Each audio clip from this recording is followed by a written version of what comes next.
Connecting creators connecting countries అనే నినాదంతో 4 రోజుల పాటు సందడిగా సాగిన వేవ్స్ సదస్సు ముగిసింది.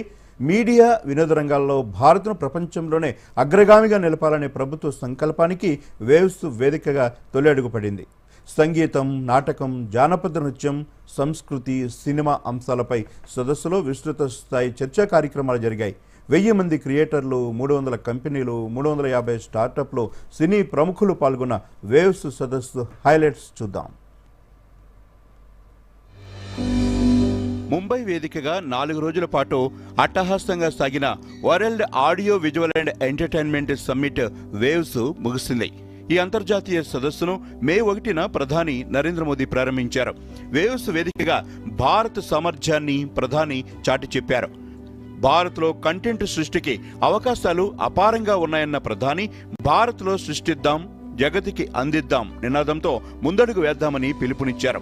సంగీతం, సినిమా, గేమింగ్ రంగాల్లో భారత్ ప్రపంచ కేంద్రంగా మారనుందని చెప్పారు. Waves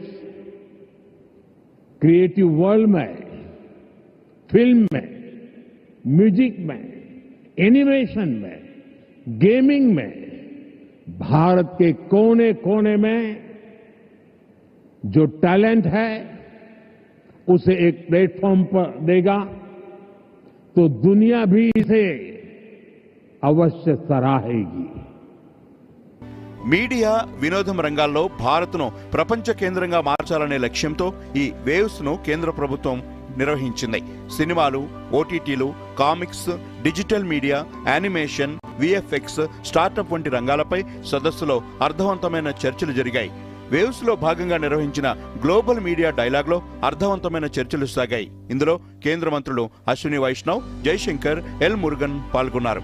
animation, visual effects, gaming, comics, extended reality రంగాలకు ఐఐసిటి జాతీయ కేంద్రంగా మారుతుందని, ఇందుకోసం 400 కోట్ల రూపాయలను కేటాయిస్తున్నట్లు కేంద్ర సమాచార ప్రసార శాఖ మంత్రి అశ్విని వైష్ణవ్ వేవ్స్ వేదికగా ప్రకటించారు.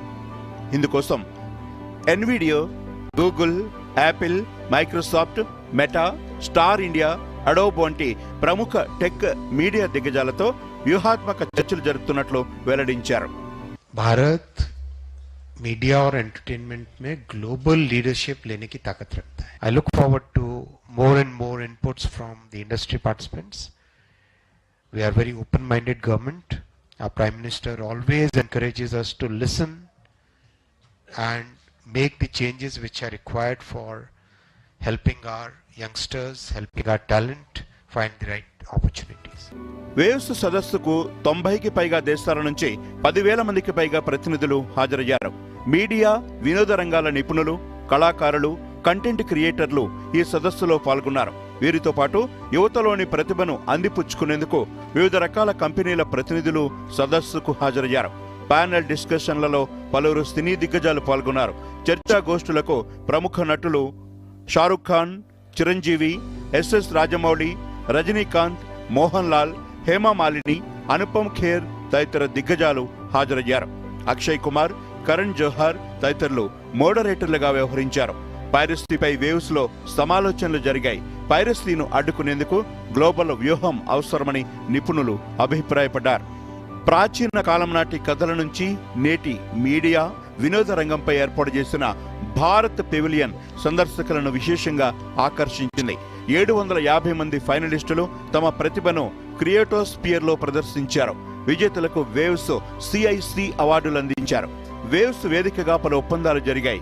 ఇండియన్ ఇన్స్టిట్యూట్ ఆఫ్ క్రియేటివ్ టెక్నాలజీతో గూగుల్, మైక్రోసాఫ్ట్ ఒప్పందాలు కుదుర్చుకున్నాయి.